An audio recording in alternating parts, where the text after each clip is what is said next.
much. Okay, we can go home now between Reverend Dr. Rainbow's welcome and Lisa's songs and Reverend Mary's reading of the readings. We're spiritually fed, yes? No, I'm just teasing, but thank you all so much. Good God morning. Here we are all on this wonderful Father's Day and on the eve of Juneteenth. I'd like to always start my messages with a little giggle because I personally have a tendency to get very serious about my enlightenment and my spiritual growth. So this is a reminder for me, as well as the rest of us, that there are two sides to the coin of seriousness. The other side is humor and delight and joy, which God is. So there was a church that had a picnic. And the entire community was invited to come. And so the pastor placed a basket of apples at one end of the long table they had set out for their alfresco dining celebration. Okay, and at that where the apples were, the pastor had put up a sign that says, "Take only one apple, please. Remember, God is watching."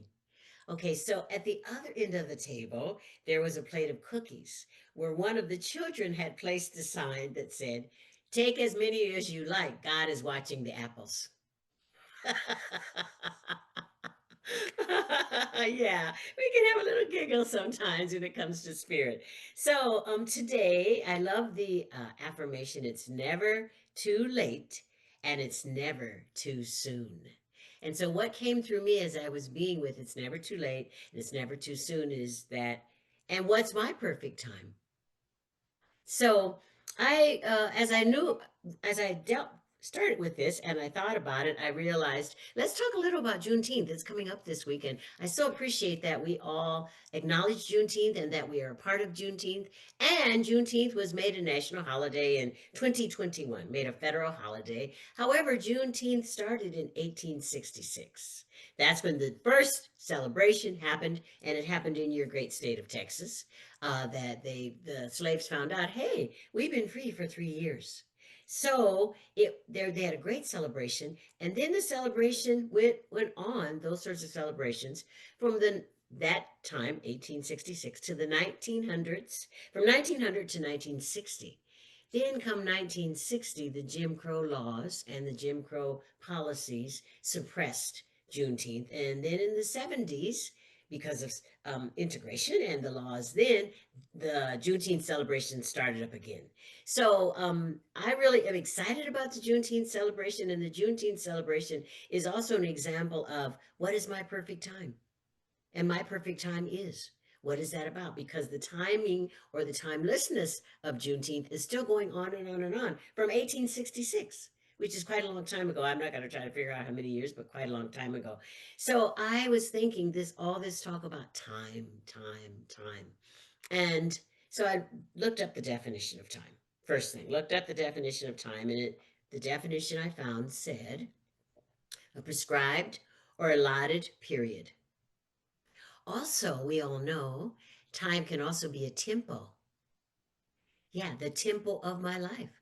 What's the tempo of my life? Yeah, how does my life go? In what way? So that's one of the definitions of time. Then I was thinking, well, what about chronological time? Because we all get a birth certificate or a birth paper or a birth card that says when we came here, and we have a spiritual birth card or birth certificate that already says when we're leaving here. However, I thought time is sometimes a chronological existence or chronological activity. So I looked that up, and chronological time, I love this, it establishes cause and effect relationships. And here, in CSL and Science of Mind, we are about cause and effect relationships. We know there's a cause and then there's an effect. And the effects are the human versions of the cause. They're the human forms of the cause. They are on the planet versions of the cause. So I really found that to be intriguing, as well as chronological time provides a progression of events, provides for a progression of events, like so.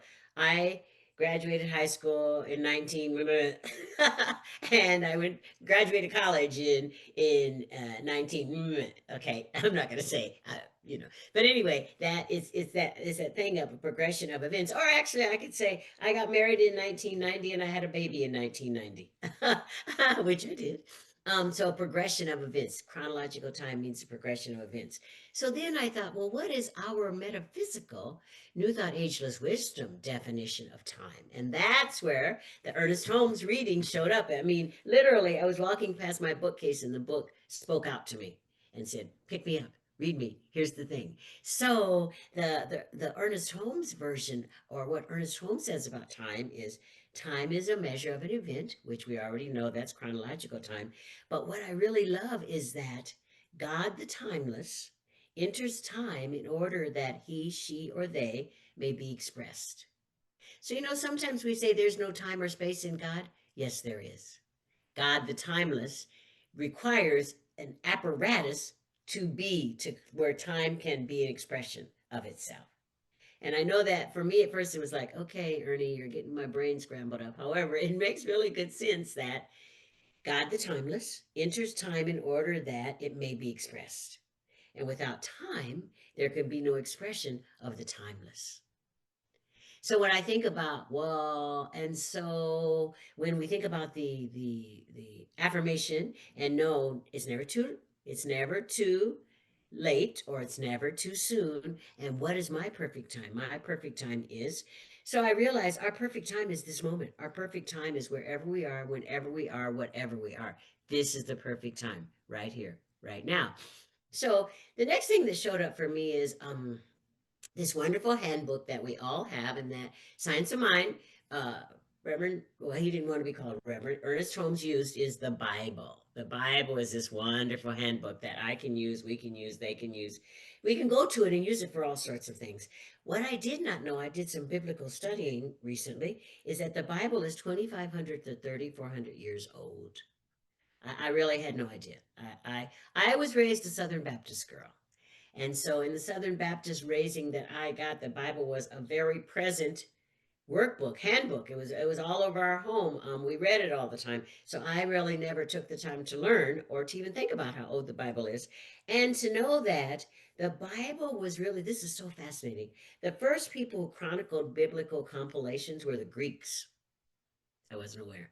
Then after the Greeks, then like 300 years later, Constantinople established and created the Holy Roman Catholic Church. And then after that, the Hebrews wrote the first book, Bible of Christianity, so to speak. And I'm not saying that there's not the Torah. There is the Torah, the very powerful and profound and holy Torah. However, that's the chronological, that's how it went. And I wasn't aware of that. So in the Greek version of the compilations of the Bible, the Old Testament and the New Testament, there is a word that the Greeks used to describe the power of the divine that resides within and as each one of us, and that word is dunamis. And dunamis means the inherent, unbridled, irrefutable display of strength and spiritual empowerment, and the authority being exercised within and as each one of us. Take a minute and think about that. Just take a second, take a breath, and realize and know that you, I, we, each one of us is an expression of dunamis, and we are a timeless expression of dunamis. That dunamis resides and lives and breathes and has its beingness within, through, and as each one of us. And that dunamis is also the divine idea in the heart of spirit. And the heart of spirit resides within and as each one of us. That's a given. We all know that. Or if it's not a given, I'm going to say it now. That's where the heart of spirit resides within and as each one of us. So I was being with all of this dunamis and time and timelessness. And what story showed up for me is a story that we all know, is the story of Harriet Tubman. Harriet Tubman, the conductor of the Underground Railroad.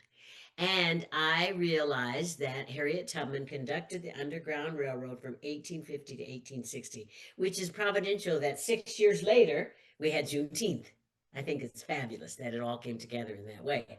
However, what I didn't know, she made 19 trips back and forth to the South. And one of Harriet Tubman's famous quotes is, I freed 1,000 slaves. I could have freed 1,000 more if only they knew they were slaves. Think about it. So if only we knew What is it we know about ourselves? Do you know, do I know that I am dunamis? That I am the unbridled, everlasting power, might, majesty, strength of the divine? So that as I know that and accept that and embrace that and allow myself to embody that, that I get to stand for truth, that I get to be part of the articulation of social justice on our planet, that I get to be my part of the truth of the divine. I get to be my part of what's happening here. We all see it, we feel it, we know it, we're part of it. The transformation of our planet and the transmutation of the consciousness of the galaxies, the planets, and so much more. So it really, it just enthuses me and really it makes me feel like, oh, yes, yes, yes, yes. This is the truth of what who each one of us is. Just like Harriet Tubman said, I have freed 1,000 slaves, and I could have freed 1,000 more if they knew they were slaves. So, in what way, I was thinking, in what way do I allow myself to know the truth of who and what I am? And the way that that happens is with our voice. You know, our voice is in the tongue, as they say.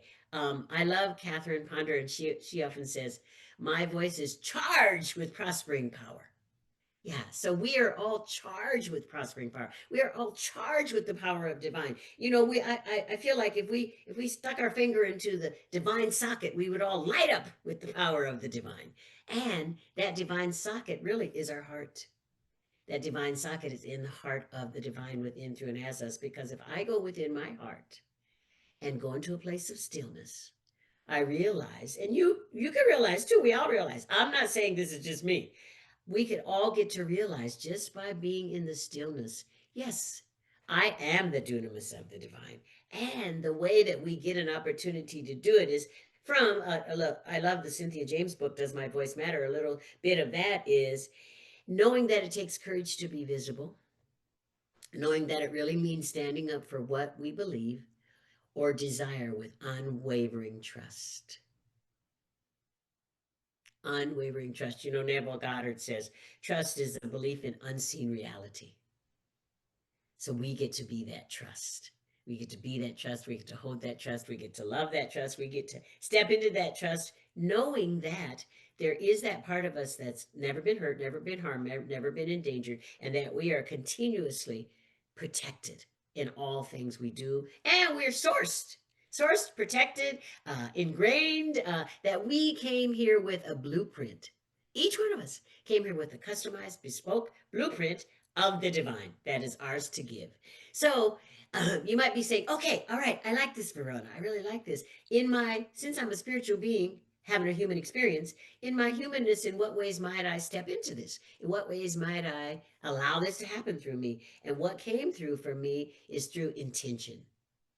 And actually, I realized intention, the Greeks who started the biblical chronicling wrote that intention is a knowledge of faith.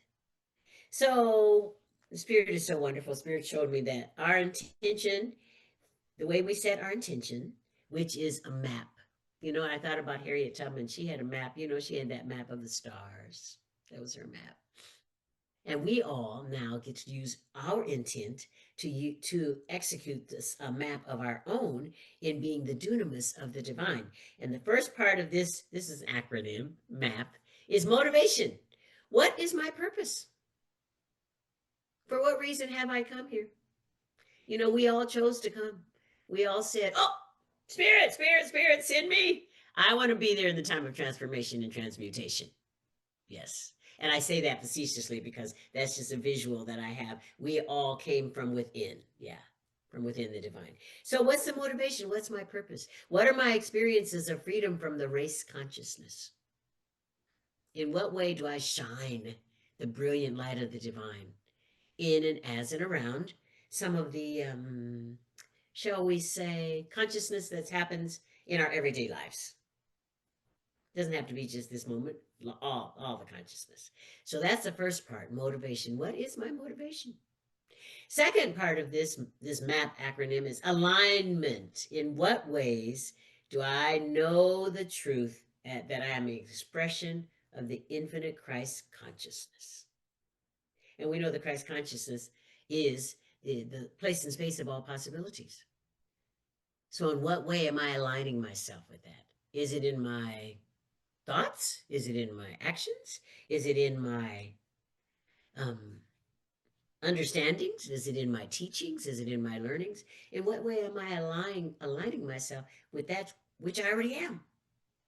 I already am. You know, we all know this. I love it. I already am that I am. Whatever comes after I am is turning into truth. The universe is saying, okay, got the order. All right, we're going to make this happen. Whatever comes after I am. So, am I aligning myself with spirit in all ways and in all times, in all activities, in all endeavors? Am I knowing that alignment? And the third part of this acronym map is processes. When, where, and with whom am I in the frequency of remaining present? The past is done. The future is not here. But in what way am I being in the frequency of remaining present? And also, processes for us is, am I doing my meditation?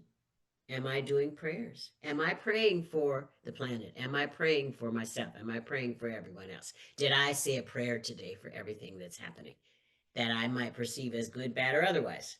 Am I been journaling? And with whom am I with whom am I participating in these processes? With whom in my life? Yeah. Who is it? So these things, motivation, alignment, and processes, is for I believe and feel and has made itself clear to me, is the way that each one of us, in the timeliness and the timelessness of the divine, step into the dunamis that we are. And I want to read you another quote from Reverend Dr. Deborah Johnson from her book, The Sacred Yes. It's about intent. And intent, she says, intent is where your intent is where your deepest meets an exhaustible supply, an inexhaustible supply. Think about it. We are tapped into an inexhaustible supply. Every moment of every day of every second we are. So, how is this working in my life? You might be thinking, oh, this is a lot. Okay, all right. And how's this working in my life? So recently, earlier this year, I wrote a book.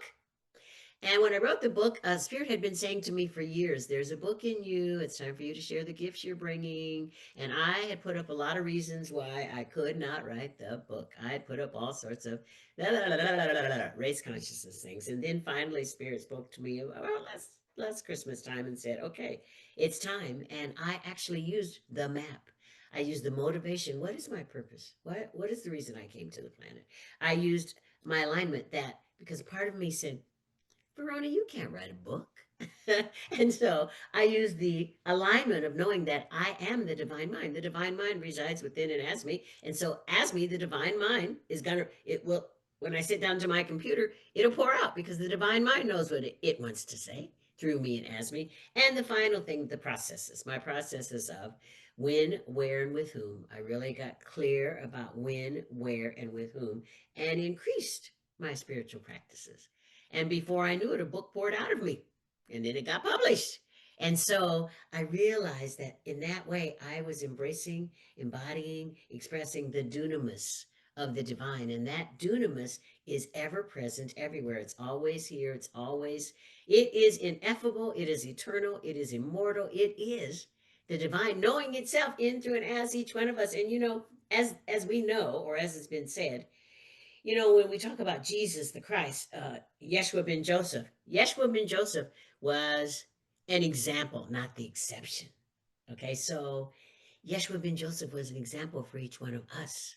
Yes, that we get an opportunity to be that, to use our map, our motivation, our alignment, our processes to be the dunamis of the divine, to be the unbridled power, to be the intention which meets inexhaustible supply.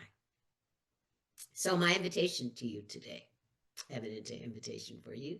My invitation is that each one of us, into the highest and the greatest and the fullest, being in touch with that part of us, our higher self, that we each, or I invite you to each, embrace, embody, and express with the map, motivation, alignment, and processes for your own dunamis in the perfect timing of the divine. Will you RSVP? I'm going to look for it. I mean it. I'm going to look for your RSVP. However, this is an opportunity for each one of us to remember what the affirmation says. It's never too late and it's never too soon to be the perfect timing of spirit in, through, and as each one of us. Let's pray.